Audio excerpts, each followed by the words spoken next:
بین ما و شما بی حیا شدن، نه همش، مرد و زن هم.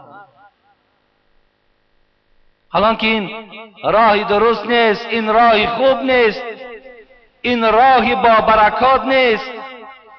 علل خصوص پدرای عزیز و برادرای مهربان، دخترهاتون را نظارت کنین. وقتی به مکتب می روند، خواهش از شما، ما با همون کلانهای معارف هم صحبت داشتیم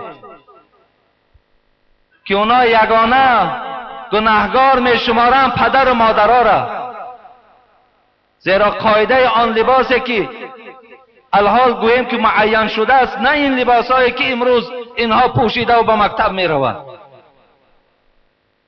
ممکن نیست، چه از روی قانونهای حاضره چه از روی قانون پروردگار جایز نیست و درست نیست.